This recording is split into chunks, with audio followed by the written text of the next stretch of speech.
Hey, what's going on, guys? So recently over on my site, College Info Geek, I published a post on soft skills, which are important to learn for getting jobs and for doing basically anything in your life. And today we're gonna dive deep into one of those soft skills because today we're talking about how to become a more confident person. Now, I think a lot of people look at confidence as one of those qualities that you're either born with or not born with. When you look at one of those people who can just come into a room and absolutely own it, there's this feeling like that person was born with that quality. They are just innately confident, and I might not be that way. But contrary to that popular belief, confidence is indeed a skill that you can build. It's a quality that you can cultivate through deliberate action and through changes to your mindset. And that's what I want to talk about in this video, because you might not believe this, but a few years ago when I was early on in my college career, especially when I was a teenager, I was quite an insecure person and I didn't have a whole lot of self-confidence. Now, part of the reason for this was that when I was a teenager and when I was an early college student, I had really bad acne, like a terrible facial complexion, and I almost felt like I had to wait until I grew out of that or grew out of puberty or whatever people told me would happen before I could be a confident person. I felt like I was worth less in public situations than I would be when I looked better. And as I've learned over the intervening years, that was absolutely not true, but it's something that really held me back when I was younger. As you can probably tell right now, things have definitely improved, and that is due partly to age, but it's also due partly to improvements in my diet and my exercise regimen, so keep that in mind if it's something that you're dealing with as well. But even before those improvements started to happen with my face, I was able to increase my internal self-confidence and decrease that insecurity I had through some changes to my mindset and through some challenges that I gave myself. Now, 4 out of the 5 strategies I'm going to share with you in this video involve things that you can do relatively quickly to start building your confidence, or at least they were things that had relatively quick results for me. 2 of them will be mindset hacks, ways that you can subtly start shifting the way you think about both yourself and the world around you, and 2 of them will be tactical actions that you can take immediately or very, very soon from now that will help to build your self-confidence. But before we get into those, we have to talk about the most important factor in building confidence, and that is that you must simply do that which you want to become confident in doing. Confidence is built through experience. But the key term that we should be using to talk about this here, and this really does make a difference, is relevant experience. You have to gain experience in relevant areas to whatever you want to build confidence in doing. And this is something that Charlie from the channel Charisma on Command makes sure to stress in one of his videos on confidence, and I'm going to be linking to that video at the end of this one because I think it's a good follow-up. But I really want to dig into this term relevant experience because I think there are 2 main areas that are related to it. First up, we have the obvious one, which is direct experience. For example, if you're going to go give a speech, the 10th time you do that is going to be much easier than the first time, especially if the intervening 9 times went well. As the former US Secretary of State William Jennings Bryan once said, "The way to develop self-confidence is to do the thing you fear and to get a record of successful experiences behind you." And this is a dude who gave 500 speeches in 1896 alone, and he's the guy who basically invented the entire concept of the stump speech campaign, so he is a guy that puts his money where his mouth is when it comes to getting experience. Secondly, though, and perhaps even more helpfully, you can gain experience in related areas because every single discipline in the world shares certain qualities with other disciplines. For example, even though I have only gone skiing about 6 or 7 days in my entire life, I am able to ski double black runs. I can ski moguls, I can go up to the top of a summit and ski all the way down. I have a disproportionate amount of skiing skill for the amount of days I've actually spent on a mountain. And that is because at the beginning of this year, I started figure skating as my winter sport. And as I've discovered, serious figure skating and time on the ice translates surprisingly well to skill on the slopes, even though you've got big boards strapped to your feet instead of what are basically knives. To give you a more professional example, my ability to speak in public, both on a stage in front of a physical audience and for however many thousands of people watch this video through this video camera, stems from my experience in podcasting. Now, podcasting is pretty different from making YouTube videos or from speaking in public because I'm just sitting in my room, there's no camera or eyes on me, but I'm still building my ability to speak clearly and confidently.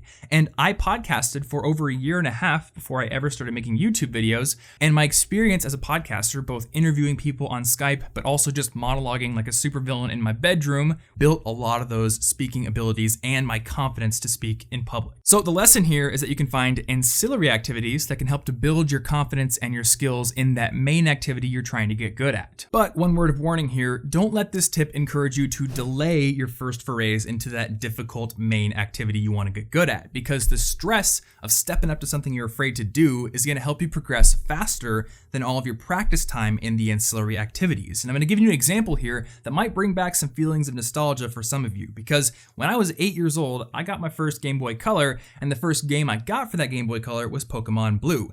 And as somebody who chooses the objectively best Pokemon, Charmander, I had some trouble with the initial first gym, because Brock is a rock trainer and fire doesn't do too well against rock, right? So my 8-year-old strategy was to just grind for hours and hours and hours in Viridian Forest and in the easy areas, so that when I actually went and challenged Brock, I was so high level that I could just steamroll him. And I thought I was so smart in doing this. But I realized later on that if you have an easy time with the gym leader, you get no additional reward than if you just scrape by the skin of your teeth. So later on, I would just get as good as I needed to be to beat him and then progress forward. And as I did that, I realized I could beat the game even faster, because when you step up, you get the rewards faster than if you just stay in the kiddie pool area for much, much longer. So build your skills and confidence on those ancillary activities, but before you think you're ready, when you're still scared to do it, jump into that main activity. And it doesn't have to be crazy, right? As a public speaker, I wasn't giving hour-long keynote speeches right at the start. Instead, I took speech classes in high school and then in college. And then from there, I moved on to joining Toastmasters, which is an organization full of people who just want to get better at public speaking. It's really inviting, and it's all about feedback and growth. From there, I moved on to an organization called Ignite, which puts on events where you give 5-minute speeches on a very constrained topic. Your slides auto-advance, and you have to practice. And I thought to myself, that's something I can do. And I did that twice, which helped to build my skills even further. And now I'm charging thousands of dollars to give hour-long keynotes. But it was a long and gradual path. All right, so now we are going to move on to the mindset hacks that I talked about in the intro to this video. We're going to go a little bit faster here. So the first mindset hack that just dawned on me during my speech class is that people in my audience, or people who I interact with in the world at large, they care a lot less about how I perform, about the little individual characteristics of what I do, than I think they do. And Eleanor Roosevelt put this best. She said, "You wouldn't worry so much about what others think of you if you realized how seldom they do."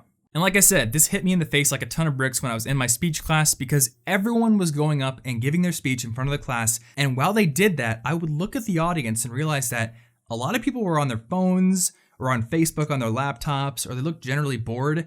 And it just kind of dawned on me that if I go up there and give a basically mundane performance, nobody's going to remember it because they're thinking about themselves. So in my mind, that meant there were one of two possible outcomes. Either I'll give a completely mundane, imperfect, not that great performance, and people will be kind of bored, they'll be polite, and then they'll move on with their lives and they won't remember it at all, or I'll dazzle them. There's a much, much less likely chance that I'm going to do something so stupid, so silly, or so embarrassing that they're going to make fun of me or actually remember it.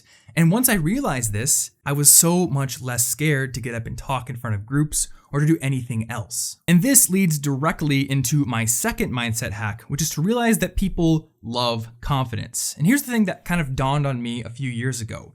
Most people's average everyday experience is kind of mundane, right? There's fun things you do, and there are certain amazing days, but work, school, the average human experience is kind of meh, not all that crazy. And people, they're fine with that, but what they want is novelty. What they want is something exciting, something out of the ordinary, something that makes them smile or laugh or makes them happy. And confident people are much more able to deliver that than unconfident people. So here's what I do. When I'm invited to speak in front of an audience, or when I have to basically perform, quote unquote, in any way, I picture a stereotypical image of an unconfident person in my mind. I'm just like, what is the complete average person going to do in this situation? Maybe they're going to have more reserved gestures. They're going to look back at somebody else who's kind of leading whatever's going on for cues. And overall, they're just not going to have a whole lot of confidence in whatever they're doing. And how's the audience going to react to that? Well, one, they're not going to heckle. They're not going to laugh. They're just going to be like, meh. and they'll go on with their lives and they won't remember it. Now, here's the key part. Once I have that picture in my head and I realize that the worst possible scenario for that stereotypical person isn't death, isn't heckling, isn't rotten tomatoes, it's just moving on with their lives, I resolve to be better. Because I know people love confidence. They want to be happy. They want to smile. They want something novel. So I step into it. Even if I don't actually feel that I have the skills to pull it off, I just try to do it. For example, my girlfriend dragged me to a Renaissance fair in Minnesota last weekend, and I had a lot of fun, so I won't say dragged, but she brought me to it. And we went to see one of the shows they had at the fair.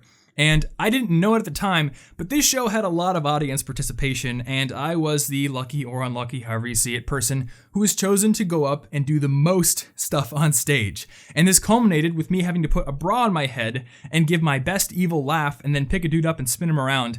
And I was scared, to be honest. And if I had been like 17 years old when this had happened, I would have just refused to go up. But I went up and I looked out at the 100 or so people in the crowd and I realized these people paid money to come here and have fun.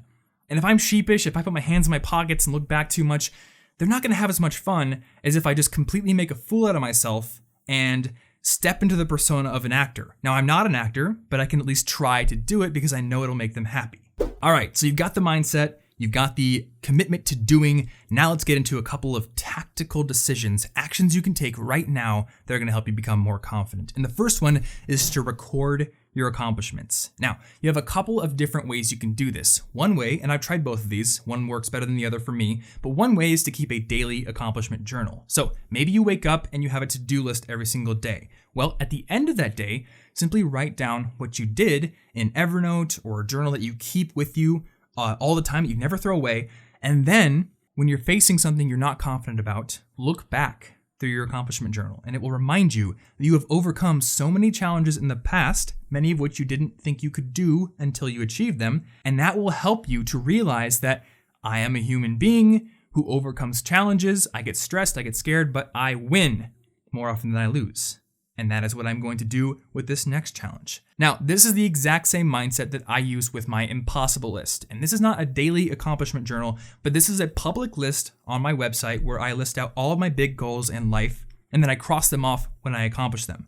And what I do when I cross them off is I iterate upon those goals and I add the next more difficult goal beneath it. And the key thing here is I'm leaving the goals that I've achieved up there to remind me that I have overcome them, even though I was once unable to do them.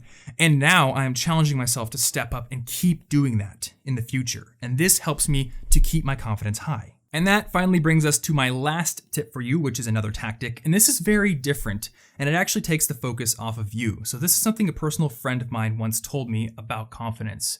And she said, simply speak more slowly and speak less, smile more, and put the focus on the other person. Try to be a great listener and try to build up the other person in any other interaction you have. This is a really good tip for building meaningful relationships, for building friendships, and for making other people happy, but it's also going to build your confidence because when you do this, you'll start coming out of your interactions and conversations with other people happy, and they'll seem successful, and you'll realize this was a great conversation, and I didn't have to spend any of my effort trying to build myself up or make myself look good. And what this does is it starts to build this internal self-confidence. You can feel really good about yourself without having to boast about your accomplishments or one-up things people say. You just know that you're a confident person, and you don't have to try to wear it on your sleeve. So guys, I really hope you found this video useful. I know it was longer than usual, but I really hope you got some value out of it. And like I mentioned earlier on in the video,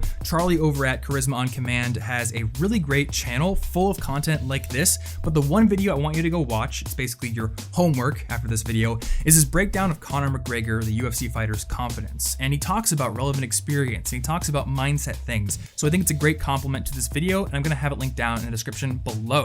If you liked this video, you can definitely leave a comment. And if you want me to do more stuff like this in the future, ask questions down in the comments so I know where to put my focus. And beyond that, you can subscribe to this channel to get more content on being a more effective student and, heck, human being every single week by clicking right there. And you can also get a free copy of my book on earning better grades by clicking right there. If you want to watch another video of mine that you might find interesting, check it out right there. And you'll find more useful links down in the description below. If you enjoyed this video, give it a like to support this channel. And thank you so much for watching. See you next week.